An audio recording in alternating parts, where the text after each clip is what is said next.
सर्वांना नमस्कार. स्वागत आहे आपलं मराठी चातुर्य कथा या यूट्यूब चॅनलवर. चला तर वळूया आपल्या स्टोरीकडे, जिचं नाव आहे चान मातला. आजचा एपिसोड 114. शशीनं इनामदार वाड्यात प्रवेश करण्यापूर्वीच चंद्रासोबत स्वतःचं रक्त लावून तिच्या कपाळाला लग्न केलं होतं. त्यामुळे चंद्रा त्याला अहो म्हणत होती. मग शशीनं काही वेळ ते ऐकलं आणि तिला नंतर म्हणाला, मला फक्त तू असं म्हण. आणि मग चंद्रा त्याला म्हणाली, ही कोणाची खोली आहे? अगदी राजकुमारासारखी आहे ना? अनबाई ग, केवढा मोठा आरसा. असं म्हणून चंद्रा त्या आरशासमोर गेली. त्याच्यावर खूप धूळ बसली होती आणि तिनं हातानेच ती धूळ बाजूला सरकवली आणि चंद्राचा चेहरा त्या आरशात स्पष्ट दिसायला लागला. तसा शशी पाठीमागून गेला आणि त्यानं तिला आरशासमोरच मिठी मारली आणि तिच्या मानेवर त्याची हनुवटी टेकवली. तसे त्याच्या दाढीचे खुंट तिच्या ड्रेसमधून आरपार गेले आणि तिच्या खांद्याला टोचले आणि चंद्रा शहारली आणि लाजूनच आरशात त्याच्याकडे बघत होती. त्यानं मात्र डोळे झाकून घेतले होते आणि दोघांचाही जोडा आरशात खूप सुंदर दिसत होता. आणि शशी म्हणाला, ही रूम माझी आहे. आणि चंद्रा म्हणाली, खरं सांगू, मी त्या दिवशी तुला चिडवण्यासाठी म्हणाली होती की तू राजकुमार आहेस का, पण खरंच तू राजकुमार आहेस. पण या राजकुमाराला राजकुमारी नाही मिळाली, असं ती म्हणाली. शशीनं पुन्हा तिच्या तोंडावर पाठीमागूनच बोट ठेवलं आणि म्हणाला, असं नाही बोलायचं. आता तू माझी आहेस आणि राजकुमारी नसली तरी आता माझी तू राणी होणार आहेस. आणि थांब, तुला गंमत दाखवतो. असं म्हणून त्यानं तिला कपाट उघडून त्याची सगळी बक्षिसं दाखवली आणि त्या सगळ्या ट्रॉफ्या, मेडल, प्रशस्तीपत्रक बघून चंद्रा तर भारावूनच गेली आणि म्हणाली, बाई ग, इतकी सगळी बक्षिसं मारामारी करण्यात मिळवली आहेत का? तसा तो खूप हसला आणि म्हणाला, नाही ग वेडी कुठली. अगं, मी भाषण करायचो, निबंध लिहायचो, चित्र काढायचो, वक्तृत्व स्पर्धेत भाग घ्यायचो आणि खेळामध्ये सुद्धा मी अव्वल होतो बरं का. सगळे खेळ मी खेळायचो आणि त्यात मला ही बक्षिसं मिळाली आहेत. आणि चंद्रा म्हणाली, काय म्हणाला शेवटी? वक्तृत्व. शशी म्हणाला, वक्तृत्व नाही ग बाई, वक्तृत्व. आणि चंद्रा पुन्हा म्हणाली, तेच की ते वक्तृत्व. आणि शशीनं आता तिला समजावून सांगण्याचा नाद सोडून दिला आणि म्हणाला, बरं बाई, ते तर ते. आणि ही सगळी बक्षिसं मला त्यात मिळाली आहेत. आणि चंद्रा कौतुकानं म्हणाली, असं होय. आमच्या शाळेत तर 2च खेळ घ्यायची. डोळे बांधून मडकं फोडायचं काठीनं आणि दुसरं म्हणजे फळ्यावर गाढव काढायचं आणि त्याला शेपूट काढायचं. आणि माझं शेपूट कुठं जायचं माहीत आहे का? जायचं गाढवाच्या कानात, नाकात किंवा पोटात. पण मडकं मात्र मी व्यवस्थित फोडायची.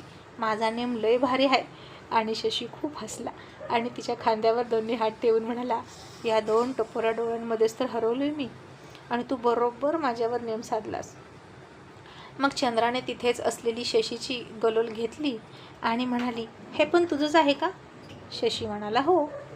आणि चंद्रा म्हणाली, माझ्याकडे पण होती, मी यानं चिंचा बोरं पाडायची. आणि शशी म्हणाला, मी सुद्धा तसंच करायचो. मग आता बघता बघता बराच वेळ तिथं गेला आणि शशी जुन्या आठवणीत रमून गेला होता. आणि चंद्रा त्याला म्हणाली, आपण इथं आलंय खरं, पण आपल्याला कोणी बघितलं तर? शशी म्हणाला, तुझं बरोबर आहे. मला वाटतं आपण परत निघावं, पण आता दिवसा निघणं योग्य नाही. संध्याकाळ होत आली की मग निघूया. चंद्रा म्हणाली, बरं, तोपर्यंत काय करायचं? आणि भूक पण लागली. शशी म्हणाला, बॅगमध्ये बिस्किट आहेत, ब्रेड पण आहेत, तो खाऊया. संध्याकाळी कुठेतरी जेवण करू हॉटेलमध्ये. मग तिथं थोडीशी जागा स्वच्छ केली. दोघांनी सुद्धा सोबत आणलेल्या ब्रेड बिस्किट खाल्लं, बाटलीतलंच पाणी पिले. आणि चंद्रा म्हणाली, तुझ्या घरच्यांचा एखादा फोटो वगैरे आहे का? मला दाखव की, कसे दिसत होते ते.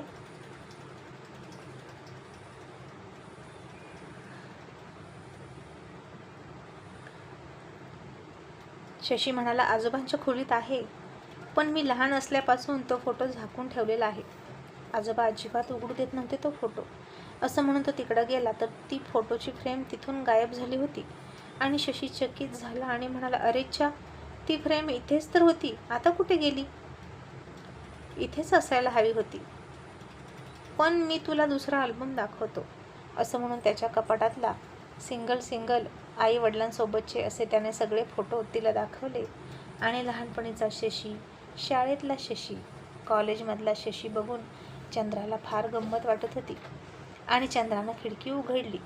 तसं शशीनं खिडकी लावली आणि म्हणाला, खिडकी उघडू नकोस चंद्रा, नाहीतर कळेल सगळ्याला की इथे कोणीतरी आहे आणि पोलीस येतील. मग चंद्रानं शशीची गादी झाडली, कपाटातून बेडशीट काढली, त्यावर ती झटकून अंतरली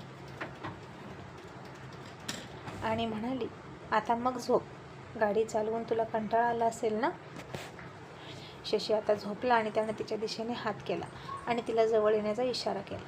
चंद्र त्याच्या मिठीत गेली आणि त्यानं तिच्या खांद्यावरून त्याचे हात फिरवायला सुरुवात केली. तसं ती अस्वस्थ हालचाल करू लागली.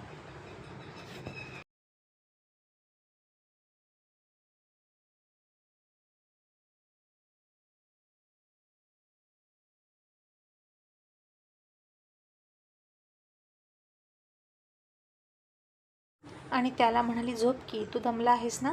आणि तो म्हणाला, हो. तरी तो तिला हात धरून गालाला लावत होता आणि ती हळूहळू त्याच्या स्पर्शाने उतावळी होत चालली. ऐनभरात आलेली तरुणी होती ती आणि मग त्याच्या स्पर्शाने इतकं तर होणारच की. पण शशी काहीतरी करेल असं तिला वाटलं. पण तिला स्पर्श करत करतच त्याचा डोळा लागला आणि तो झोपला सुद्धा. आणि खूप वर्षांनी त्याच्या स्वतःच्या हक्काच्या घरात, हक्काच्या गादीवर त्याला निवांत झोप लागली आणि चंद्राला मात्र झोप आलीच नाही. ती पुन्हा उठली आणि वाड्यातल्या वाड्यात इकडे तिकडे फिरत होती. ती स्वयंपाकघर बघत होती आणि ते बघितलं आणि पाठीमागच्या खिडकीतून थोडा आवाज आला तिला. तिनं थोडी खिडकी उघडली तर बाहेर पूर्ण अंधार पसरला होता आणि काही वेळ कसा गेला कळलंच नाही. आणि शशी अजूनही झोपलेला होता आणि तिला ऐकायला येत होतं की ते दोघं अजूनही आतच आहेत. बाहेर कोणीतरी बोलत होतं आणि ते दोघे आतच आहेत आणि आता धनी काय म्हणाले, दिवस मावळल्यावर त्यांना गाफील ठेवून हल्ला करायचा आणि पोलिसांना भनक लागली नाही पाहिजे. गुपचूप दोघांचे मुर्दे पाडायचे आणि नदीला अर्पण करून टाकायचे, असं ते बोलत होते. आणि चंद्राने ते ऐकलं आणि घाबरली आणि पळतच शशीला उठवायला गेली. शशी लगेच उठला आणि त्यानं तिला सांगितलं. तो म्हणाला, जास्त माणसं जमा व्हायच्या आत आपण इथून निघालं पाहिजे चंद्रा.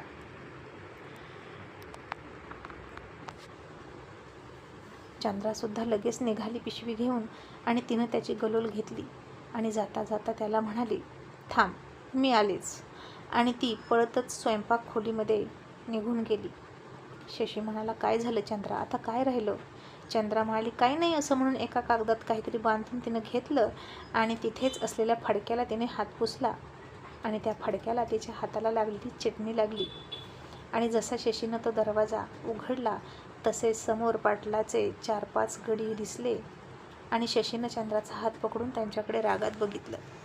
मग आता काय होईल पुढं आणि शशी चंद्राची कशी सुटका होईल हे पाहणं इंटरेस्टिंग ठरणार आहे.